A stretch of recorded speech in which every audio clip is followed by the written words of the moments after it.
Election പ്രചരണങ്ങളൊക്കെ അവസാനിച്ചു കഴിഞ്ഞു. ഇതിൻ്റെ ഇടയിലേക്കാണ് നമ്മൾ രാഹുൽ മാങ്കൂട്ടം താരമായിട്ട് മുന്നേറിക്കൊണ്ടിരിക്കുകയാണ് ഇപ്പോൾ സത്യം പറഞ്ഞു കഴിഞ്ഞാൽ പിണറായി സർക്കാർ എന്ന് പറയുന്നത് രാഹുൽ മാങ്കൂട്ടത്തിനെ പേടിച്ച് തന്നെയാണ് ജീവിക്കുന്നതെന്ന് പറയാം. കാരണം ഓരോ ദിവസവും അല്ലെങ്കിൽ ഓരോ മണിക്കൂറുകളിലും എന്താണ് അടുത്ത അടി പിണറായി സർക്കാരിന് രാഹുൽ മാങ്കൂട്ടത്തിൻ്റെ കയ്യിൽ നിന്നും കിട്ടുന്നത് എന്ന് പ്രതീക്ഷ വെച്ചുകൊണ്ട് തന്നെ വേണം ഓരോ ദിവസവും പിണറായി സർക്കാരിന് ഓരോ ദിവസവും കഴിഞ്ഞുകൂടാനായിട്ട്. കാരണം അതേപോലെയാണ് രാഹുൽ മാങ്കൂട്ടം ഞെട്ടിച്ചുകൊണ്ടിരിക്കുകയാണ് ഇപ്പോൾ.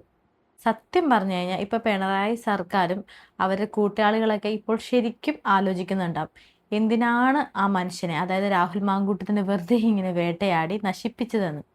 എനിക്ക് തോന്നുന്നു അദ്ദേഹം എനിക്ക് തോന്നുന്നു അദ്ദേഹം ഈ എനിക്ക് തോന്നുന്നു അദ്ദേഹത്തിൻ്റെ കോൺഗ്രസ് എന്ന പാർട്ടിയിൽ നിലനിന്നിരുന്നുവെങ്കിൽ ഇത്രയും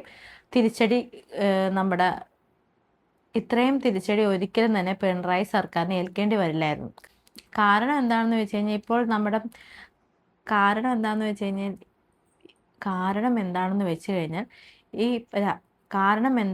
കഴിഞ്ഞാൽ രാഹുൽ മാങ്കൂട്ടം ഇപ്പോൾ പാർട്ടിക്ക് പുറത്താണല്ലോ.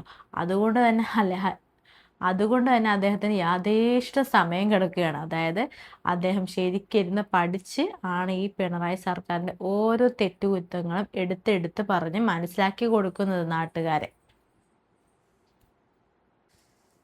വാസ്തവത്തിൽ വഴിയെ പോയ ഒരു പാമ്പിനെ എടുത്ത് തോളിലേറ്റി എന്ന് തന്നെ പറയണം, അല്ലേ?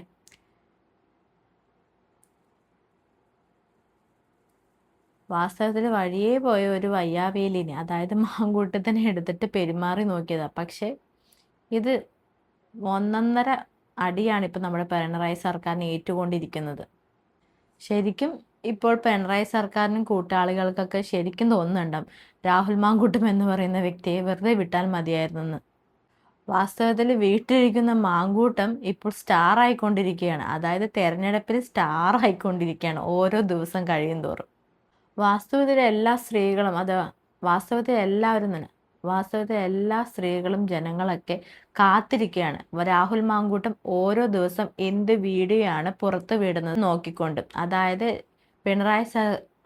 പിണറായി സർക്കാരിനെ പൊളിച്ചടക്കിക്കൊണ്ടാണ് രാഹുൽ മാങ്കൂട്ടത്തിൻ്റെ ഓരോ വീഡിയോയും ഓരോ ദിവസവും പുറത്തിറങ്ങിക്കൊണ്ടിരിക്കുന്നത്. വാസ്തവത്തിൽ നമ്മുടെ സർക്കാർ PR വേണ്ടി, അതായത് ഇനി തുടർ ഭരണത്തിന് വേണ്ടി മുടക്കിയിരിക്കുന്നത് കോടികളാണ്. ഓരോ പരസ്യ പ്രചാരണത്തിനും അതുപോലെ തന്നെ ഫ്ലെക്സ് ബോർഡുകൾക്കും അതുപോലെ പല പല പല മാർക്കറ്റിംഗ് പരിപാടികളിലൂടെ കോടികളാണ് നമ്മുടെ സർക്കാർ തുടർ ഭരണത്തിന് വേണ്ടി മുടക്കിയിരിക്കുന്നത്. പക്ഷെ അതിനെയെല്ലാം വെല്ലുവിളിച്ചുകൊണ്ടാണ് ഈ രാഹുൽ മാങ്കൂട്ടത്തിൻ്റെ ഓരോ വീഡിയോ മില്യൺസ് അധികമാണ് ഓടിക്കൊണ്ടിരിക്കുന്നത്. കാരണം അതിലൂടെ ഒരുപാട് കാര്യങ്ങൾ ജനങ്ങൾക്ക് വ്യക്തമാക്കി കൊടുക്കുന്നുണ്ട്. വയനാടിൻ്റെയും മുണ്ടക്കയത്തിൻ്റെയും പേരിൽ 778 കോടിയോളം നമ്മുടെ പിണറായി സർക്കാർ പിരിച്ചെടുത്തിട്ടുണ്ട്. ആ പൈസയിലാണെങ്കിൽ 100 കോടിയിൽ താഴെ മാത്രമേ വീടുകൾ നിർമ്മിക്കാനായിട്ടുള്ളൂ. ആ വീടുകളിലാണെങ്കിൽ താമസയോഗ്യം ഇതുവരെയായിട്ടും ആയിട്ടില്ല. നിർമ്മാണം കഴിഞ്ഞു എന്ന് മാത്രമല്ല, ബാക്കിയുള്ള പരിപാടികളൊന്നും ഇതുവരെയായിട്ടും കഴിഞ്ഞിട്ടില്ല. ആ പേരിൽ വോട്ട് പിടിച്ചെടുക്കാൻ വേണ്ടി വന്ന നമ്മുടെ പിണറായി സർക്കാരിനെ പൊളിച്ചടുക്കിക്കൊണ്ടാണ് രാഹുൽ മാങ്കൂട്ടത്തിൻ്റെ ഒരു വീഡിയോ വന്നത്. അതായത് പിണറായി സർക്കാർ എന്തൊക്കെ നുണകൾ കൊണ്ട് ഭരണം പിടിച്ചെടുക്കാൻ നോക്കുന്നോ ആ നുണകളെ എല്ലാം വെട്ടിപ്പൊളിച്ച് തകർത്തുകൊണ്ടാണ് രാഹുൽ മാങ്കൂട്ടൻ പ്രത്യക്ഷപ്പെടുന്നത് ഓരോ ദിവസവും. അതുപോലെ തന്നെ രാഹുൽ മാങ്കൂട്ടത്തിൻ്റെ വീഡിയോസിന് ഭയങ്കര പ്രത്യേകതയുണ്ട്. എന്താണെന്ന് വെച്ച് കഴിഞ്ഞാൽ വളരെയധികം കുറഞ്ഞ സമയത്തിനകമാണ് ഇദ്ദേഹത്തിൻ്റെ വീഡിയോസ് എല്ലാം മില്യൺസ് കണക്ക് വ്യൂസ് നേടി എല്ലാവരോടും എത്തുന്നത്. പിണറായി വിജയൻ്റെ PR ടീംസിനൊന്നും ഈ മാങ്കൂട്ടത്തിൻ്റെ ഈ മില്യൺസ് വ്യൂസ് ഉണ്ടല്ലോ അതൊന്നും പൊളിച്ചെടുക്കാൻ സാധിക്കുന്നില്ല ഇതുവരെയാണ്. അതായത് അവർ പല രീതിയിലും ലക്ഷങ്ങളും കോടികളും മുടക്കിയിട്ടാണ് അവർ ഓരോ PR വർക്ക് കൊടുക്കുന്നത്. അതിനെ ഒന്നും തന്നെ ഈ രാഹുൽ മാങ്കൂട്ടത്തിൻ്റെ വീഡിയോസിനെ വെട്ടിക്കാൻ കഴിയുന്നില്ല. അതേപോലത്തെ ഒരു പീക്ക് ലെവലിലാണ് രാഹുൽ മാങ്കൂട്ടത്തിൻ്റെ ഓരോ വീഡിയോസും കടന്നുപോയിക്കൊണ്ടിരിക്കുന്നത്. അതുപോലെ തന്നെ രാഹുൽ മാങ്കൂട്ടത്തിൻ്റെ ഒരു വീഡിയോയിൽ പറയുന്നുണ്ട്, അതായത് രാജീവ് ഗാന്ധി ഒരാളുടെയും സഹായമില്ല 94 വീടുകൾ വയനാട്ടിലെ ആൾക്കാർക്ക് വേണ്ടി ഉണ്ടാക്കി കൊടുത്തു എന്നുള്ള കാര്യം നമ്മുടെ രാഹുൽ മാങ്കൂട്ടം വ്യക്തമാക്കുന്നുണ്ട്. അതിൻ്റെ കണക്കുകളും കാര്യങ്ങളൊക്കെ നമുക്കൊന്ന് കണ്ടു നോക്കാവേ.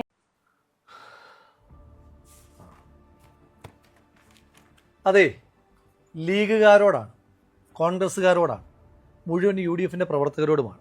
നിങ്ങളാണിത് പ്രധാനമായിട്ടും കാണേണ്ടത്. ഇപ്പോൾ നമ്മളൊരു നന്മ ചെയ്തിട്ട് CPMകാർ ചെയ്യുന്നത് പോലെ അത് ലോകത്തെ മുഴുവൻ വിളിച്ചറിയിക്കണമെന്നൊന്നും ഞാൻ പറയുന്നില്ല. പക്ഷെ നമ്മൾ ചെയ്തൊരു കാര്യം അത് ചെയ്തില്ല എന്ന് പറയുമ്പോഴെങ്കിലും അതിൻ്റെ സത്യാവസ്ഥ ജനങ്ങളെ അറിയിക്കേണ്ടുന്ന ബാധ്യത നമുക്കെല്ലാവർക്കുമുണ്ട്. ഈ അടുത്ത കാലത്ത് CPM സൈബറിടത്തിൽ പ്രചരിപ്പിച്ച ഒരു പ്രധാനപ്പെട്ട തമാശയുണ്ട്. വയനാട്ടിൽ ദുരന്തമുണ്ടായതിനു ശേഷം വീടുകൾ എത്തിയില്ലെങ്കിൽ എന്താ, പ്രിയങ്ക ഗാന്ധിയുടെ കലണ്ടർ എത്തിയല്ലോ എന്ന്. ഈ വയനാട്ടിലെ വീടുകളുമായി ബന്ധപ്പെട്ട് ഏറ്റവും ആധികാരികമായി സംസാരിക്കാൻ കഴിയുന്ന നമുക്കാണ്. നിങ്ങൾക്കൊരു കാര്യം അറിയൂ, രാഹുൽ ഗാന്ധി വയനാടിൻ്റെ MP ആയതിനു ശേഷം, കൃത്യമായി പറഞ്ഞാൽ ഒരു 2022 ശേഷം വയനാട്ടിൽ രാഹുൽ ഗാന്ധിയുടേതായ ഒരു പദ്ധതിയുണ്ട്. കൈത്താങ് എന്നാണ് ആ പദ്ധതിയുടെ പേര്. ആ പദ്ധതിയിലൂടെ മാത്രം ഇന്നുവരെ ഏതാണ്ട് 94 മനുഷ്യന്മാർക്കാണ് വീടുകൾ നിർമ്മിച്ച് നൽകി കൈമാറിയിരിക്കുന്നത്. അവിടെല്ലാം മനുഷ്യന്മാർ താമസിക്കുന്നുണ്ട്, സർക്കാരിൻ്റെ വീടുകൾ പോലെയല്ല. നിങ്ങളിൽ എത്ര പേർക്ക് ഈ 94 വീടുകൾ നൽകിയ കൈത്താങ് പദ്ധതിയെപ്പറ്റി അറിയാം? ഞാൻ തന്നെ ഈ കഴിഞ്ഞ ദിവസമാണ് രാഹുൽ ഗാന്ധിയുടെ ഓഫീസിൽ നിന്ന് ഇത് മനസ്സിലാക്കുന്നത്. ഞാൻ ആ ബെനിഫിഷ്യറീസിന് ലിസ്റ്റ് എടുത്തപ്പോൾ അതിനകത്ത് എനിക്ക് ശ്രദ്ധേയമായി തോന്നിയ ഒരു പേര് ഞാൻ കണ്ടു. ശ്രീ AK ബാലൻ മന്ത്രിയായിരിക്കുമ്പോൾ അദ്ദേഹം വയനാട്ടിലെത്തിയിട്ട് ഇന്ത്യക്ക് ആകെ അഭിമാനമായ വയനാട്ടിൽ നിന്നൊരു കായിക താരത്തോട് പറഞ്ഞു, നിനക്ക് ഞാൻ വീട് വെച്ച് നൽകാം. AK ബാലൻ അതങ്ങ് മറന്നുപോയി, പൊടി തട്ടി അങ്ങ് പോയി. പക്ഷെ രാഹുൽ ഗാന്ധി ഇതറിഞ്ഞിട്ട് അദ്ദേഹം വാക്ക് മാറിയില്ല, വീട് വെച്ച് നൽകി. അതടക്കം വയനാട്ടിൽ കാട്ടാന ആക്രമണത്തിൽ കൊല്ലപ്പെട്ട ഒരു സാധു മനുഷ്യന്റെ കുടുംബത്തിന് വീട് വെച്ച് കൊടുത്തതടക്കമാണ് ഈ 94 വീടുകൾ. ഇനി ഈ ദുരന്തത്തിന് ശേഷമുള്ള കാര്യങ്ങൾ മാത്രം പറയാം. ശ്രീമതി പ്രിയങ്ക ഗാന്ധി എന്ത് ചെയ്തു എന്നാണല്ലോ ചോദിക്കുന്നത്. മുണ്ടക്കൈ ചൂരൽമല പ്രദേശത്ത് ചെറിയ ചെറിയ കച്ചവടങ്ങളുമായി ജീവിച്ചിരുന്ന ഒരുപാട് മനുഷ്യന്മാരുണ്ട്. അവരെ ഈ സർക്കാർ മൈൻഡ് ചെയ്തിട്ടേ ഇല്ല. അങ്ങനെയുള്ള 40 മനുഷ്യന്മാരെ ലിസ്റ്റ് ചെയ്ത് അവർക്ക് ഓരോരുത്തർക്കും 5 ലക്ഷം രൂപ വീതം ശ്രീമതി പ്രിയങ്ക ഗാന്ധി കൊടുക്കും. അങ്ങനെ നോക്കുമ്പോൾ ആകെ 2 കോടി രൂപയാണ് വയനാട്ടിൽ മുണ്ടക്കൈയിൽ ചെറിയ ചെറിയ കച്ചവട സ്ഥാപനങ്ങളുമായിരുന്ന മനുഷ്യന്മാർക്ക് ഇതിനോടകം ശ്രീമതി പ്രിയങ്ക ഗാന്ധി കൊടുത്തത്. ഇനി CPMകാരോടാണ് ചോദിക്കുന്നത്, ഈ വീട് നിർമ്മിക്കാൻ കോൺഗ്രസിന്റെ ഈ പൈസ ഇല്ല എങ്കിൽ നിങ്ങൾ എങ്ങനെയാണ് 100 വീട് നിർമ്മിക്കുന്നത് ചോദിക്കുന്നുണ്ടല്ലോ. ആ CPMകാരോട് പറയുന്നു, 94 വീട് നിർമ്മിക്കാൻ രാഹുൽ ഗാന്ധി ഒരു മനുഷ്യന്റെ കയ്യിൽ നിന്നെങ്കിലും 1 രൂപയെങ്കിലും പിരിച്ചിട്ടുണ്ട്. ഈ 2 കോടി രൂപ അവിടുത്തെ ചെറിയ കച്ചവടക്കാർക്ക് കൊടുക്കാൻ ശ്രീമതി പ്രിയങ്ക ഗാന്ധി 1 രൂപയെങ്കിലും പിരിച്ചിട്ടുണ്ടോ? ലീഗ് 50 വീടുകൾ നിർമ്മിച്ച് കൈമാറിയതിനെ പറ്റി നിങ്ങൾ എത്ര പേര് സംസാരിക്കുന്നുണ്ട്? ആ വീടുകളെന്ന് പറയുന്നത് സംസ്ഥാന സർക്കാർ നിർമ്മിച്ചു കൊടുത്തതുപോലെ ഇലക്ട്രിക് പണി, പ്ലംബിംഗ് പണിയൊക്കെ ബാക്കിയുള്ള വീടുകളല്ല, നിർമ്മാണം പൂർത്തീകരിച്ച ആളുകൾക്ക് കൈമാറി കഴിഞ്ഞു. നമ്മുടെ KPCC പ്രസിഡന്റ് കഴിഞ്ഞ ദിവസം കോൺഗ്രസിന്റെ കണക്ക് പുറത്തുവിട്ടതിന് ശേഷം ഹാലിളകിയ CPMകാർ പ്രചരിപ്പിക്കുന്ന പുതിയൊരു ക്യാപ്സ്യൂളുണ്ട്.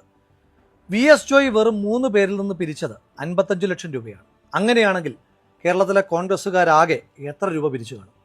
ആ ക്യാപ്സ്യൂൾ നിങ്ങൾക്കും ആപ്ലിക്കബിൾ ആണല്ലോ. അങ്ങനെയാണെങ്കിൽ ഞാൻ തിരിച്ചൊരു ചോദ്യം ചോദിക്കട്ടെ. നമ്മുടെ DYFIക്കാരുടെ 20 കോടിയെ പറ്റിയിട്ടാണ്. DYFIയുടെ പയ്യന്നൂർ ബ്ലോക്ക് കമ്മിറ്റി പിരിച്ചത് 33,18,907. DYFI മാടായി ബ്ലോക്ക് കമ്മിറ്റി പിരിച്ചത് 28,525,000. തലശ്ശേരി ബ്ലോക്ക് കമ്മിറ്റി പിരിച്ചത് 46,18,568. DYFI ഒഞ്ചിയം ബ്ലോക്ക് കമ്മിറ്റി പിരിച്ചത് 20,02,265. DYFIയുടെ തളിപ്പറമ്പ് ബ്ലോക്ക് കമ്മിറ്റി പിരിച്ചത് 23,50,000. DYFI നീലേശ്വരം ബ്ലോക്ക് കമ്മിറ്റി പിരിച്ചത് 30,300,000. അപ്പോൾ ഈ 6 കൂടെ കൂട്ടുമ്പോൾ 6 ബ്ലോക്ക് കമ്മിറ്റികൾ മാത്രം പിരിച്ച പണം കൂട്ടുമ്പോൾ ഏതാണ്ട് 1,80,90,565 രൂപ. അതായത് ശരാശരി എടുക്കുമ്പോൾ ഒരു ബ്ലോക്ക് കമ്മിറ്റി ഏതാണ്ട് 30,15,094 രൂപ വെച്ച് പിരിക്കണം. നമ്മുടെ DYFIക്ക് കേരളത്തിൽ 220 ബ്ലോക്ക് കമ്മിറ്റികളാണുള്ളത്. അങ്ങനെ വെച്ച് നോക്കുമ്പോൾ കേരളത്തിലാകെ DYFIക്കാർ പിരിച്ചത് 63,33,20,716 രൂപ.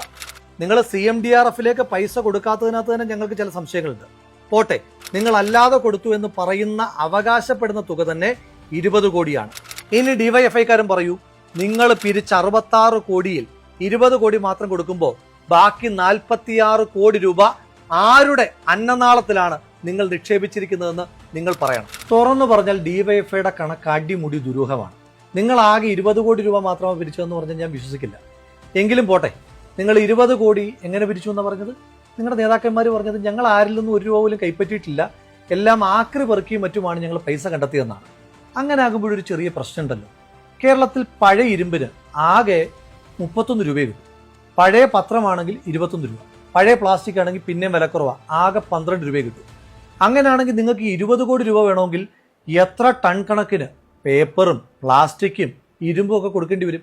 അങ്ങനെയാണെങ്കിൽ ആ സമയത്ത് കേരളത്തിലെ റോഡുകളിലെല്ലാം DYFIക്കാരുടെ ആക്രി ലോറികൾ മാത്രം കൊണ്ട് നിറഞ്ഞേനെ. അങ്ങനെ ഒരു കാലം നമുക്ക് ഓർമ്മയില്ല. എങ്കിലും പോട്ടെ, നിങ്ങൾ അത്രയും രൂപ സമാഹരിച്ചു എന്ന് ഇരിക്കട്ടെ. നിങ്ങളോട് ഈ കണക്കുകൾ ചോദിച്ച ആളുകൾ ഉത്തരം മുട്ടിക്കുന്നുണ്ടല്ലോ, ആ ആളുകളെ ഉത്തരം മുട്ടിക്കാനായിട്ടുള്ള ഒരു എളുപ്പമാർഗ്ഗം ഞാൻ പറഞ്ഞുതരാം. ഈ നിങ്ങൾ ആക്രി വിറ്റ പൈസയാണെന്നല്ലേ പറഞ്ഞത്? അങ്ങനെയാണെങ്കിൽ ഈ ആക്രിക്ക് പ്രത്യേകിച്ച് ഇരുമ്പാണ് എങ്കിൽ GST ആയിട്ട് കടക്കാർ കൊടുക്കേണ്ടത് 18%. അങ്ങനെയാണെങ്കിൽ കേരളത്തിൽ ഈ 20 കോടി രൂപ ആക്രി വിൽക്കുമ്പോൾ ആക്രി കച്ചവടക്കാർ GST ആയി കൊടുക്കേണ്ടത് 3,60,00,000 രൂപയാണ്. DYFIക്കാർക്ക് സുവർണാവസരമാണ്. നേരെ പോയിട്ട് ആ കേരളത്തിലെ പല പല ആക്രി കച്ചവടക്കാരിൽ നിന്ന് ആ 3,60,00,000 രൂപയുടെ GST ബില്ല് അങ്ങോട്ട് വാരി വീശിയിട്ട് ഞങ്ങളുടെയൊക്കെ ഉത്തരം മുട്ടിച്ച് ഞങ്ങളെയൊക്കെ ചമ്മിച്ച് കളഞ്ഞാൽ മതി. കാര്യം എളുപ്പമായി, DYFI സേഫുമായി. എനിക്കെന്തായാലും ഒരു കാര്യം ഉറപ്പാണ്. കാര്യം എന്താണെന്ന് വെച്ചാൽ പിണറായി സർക്കാരിനെ അനുകൂലിക്കുന്ന സഖാക്കന്മാർക്കൊന്നും ഈ വീഡിയോ മുഴുവനായിട്ടും കണ്ടിരിക്കാനുള്ള ഒരു ശക്തി എന്തായാലും ഉണ്ടാകില്ല. കാരണം അതേപോലെയാണ് ഇദ്ദേഹം കണക്കും കാര്യങ്ങളെല്ലാം കൃത്യതയോടെയും വ്യക്തതയോടെയും പറഞ്ഞ് മനസ്സിലാക്കി തരുന്നത്. ഇതൊക്കെയാണ് കംബാക്ക് എന്നൊക്കെ പറയണത്. കാര്യം എന്താണെന്ന് വെച്ച് കഴിഞ്ഞാൽ ഇതിനകത്ത് രാഹുൽ മാങ്കൂട്ടൻ DYFIക്കാരുടെ ആക്രിയുടെ കഥകൾ പറയുന്നില്ലേ, അതൊക്കെ എത്ര വ്യക്തമായിട്ടാണ് പറഞ്ഞ് വെക്കുന്നത് തന്നെ. ഇതിനൊക്കെ DYFI നമ്മുടെ സർക്കാരൊക്കെ ഉത്തരം തരിക തന്നെ വേണം. എന്തായാലും ബിഗ് സല്യൂട്ട്. എന്താണെന്ന് വെച്ച് കഴിഞ്ഞാൽ ഈ കണക്കുകളൊക്കെ നമ്മുടെ കേരളവും ഈ ലോകവും എല്ലാവരും തന്നെ അറിയേണ്ടത് തന്നെയാണ്.